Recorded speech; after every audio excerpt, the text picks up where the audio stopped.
ಮಣ್ಣು ಮುಕ್ಕಿಸಿದ Dhruvanth. Big boss ಮನೆಯಲ್ಲಿ nomination ಬಳಿಕ ಟಾಸ್ಕ್ಗಳ ಅಬ್ಬರ ಶುರುವಾಗಿದ್ದು, ಫಿನಾಲೆ ಟಿಕೆಟ್ಗಾಗಿ ಮೊದಲ ಹಣಾಹಣಿ ನಡೆದಿದೆ. ಧ್ರುವಂತ್ ತಮ್ಮ ಎದುರಾಳಿಯಾಗಿ ಗಿಲ್ಲಿ ನಟರನ್ನು ಆಯ್ಕೆ ಮಾಡಿಕೊಂಡು ಅವರು ಟಾಸ್ಕ್ಗಳಲ್ಲಿ ಶೂನ್ಯ ಎಂದು ಕಾರಣ ನೀಡಿದ್ದಾರೆ. ಇಂದು ಬಿಡುಗಡೆಯಾಗಿರುವ ಪ್ರೋಮೋದಲ್ಲಿ ಗಿಲ್ಲಿ ನಟ ಮತ್ತು ಧ್ರುವಂತ್ ನಡುವೆ ಆಟ ಶುರುವಾಗಿದೆ. ತಮ್ಮ ವಿರುದ್ಧ ಗಿಲ್ಲಿ ಯಾಕೆ ಎಂಬುದನ್ನು ಸಹ ಧ್ರುವಂತ್ ವಿವರಿಸಿದ್ದಾರೆ. ಗಿಲ್ಲಿ ನಟ ಕಾಮಿಡಿ ಮಾಡೋದನ್ನ ಬಿಟ್ಟು ಇನ್ನುಳಿದ ಎಲ್ಲಾ ವಿಷಯಗಳಲ್ಲಿ ಶೂನ್ಯ.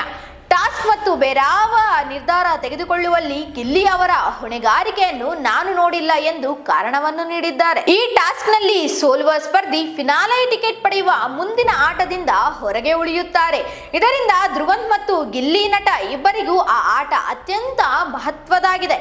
ಪ್ರೋಮೋದಲ್ಲಿ ಇಬ್ಬರಲ್ಲಿ ಗೆದ್ದಿದ್ದು ಯಾರು ಎಂಬುದನ್ನು ತೋರಿಸಿಲ್ಲ. ಸೋಮವಾರ ಸೋಷಿಯಲ್ ಮೀಡಿಯಾದಲ್ಲಿ ಗಿಲ್ಲಿ ನಟ ಮತ್ತು ಧ್ರುವಂತ್ ನಡುವೆ ಮೊದಲ ಟಾಸ್ಕ್ ನಡೆಯಲಿದೆ ಎಂಬ ಮಾಹಿತಿ ರಿವೀಲ್ ಆಗಿತ್ತು. ಆಟದಲ್ಲಿ ಧ್ರುವಂತ್ ಗೆಲುವು ಕಂಡಿದ್ದು ಫಿನಾಲೆ ಟಿಕೆಟ್ಗೆ ನಡೆಯುವ ಟಾಸ್ಕ್ಗೆ ಆಯ್ಕೆಯಾಗಿದ್ದಾರೆ. ಮತ್ತೆ ಎಂದಿನಂತೆ ಟಾಸ್ಕ್ ಆಡಲು ಬರಲ್ಲ ಎಂಬ ಅಪವಾದಕ್ಕೆ ಗಿಲ್ಲಿ ನಟ ತುತ್ತಾಗಿದ್ದಾರೆ. ಆದರೆ ಈ ವಿಷಯ ತಿಳಿದ ಗಿಲ್ಲಿ ಫ್ಯಾನ್ಸ್ ನಮ್ಮ ಹುಲಿ ಟಿಕೆಟ್ ಫಿನಾಲೆ ಸೋತಿರಬಹುದು, ಆದರೆ ಕಪ್ನ ಸೋಲೋ ಮಾತೇ ಇಲ್ಲ ಎಂದು ಬರೆದುಕೊಳ್ಳುತ್ತಿದ್ದಾರೆ.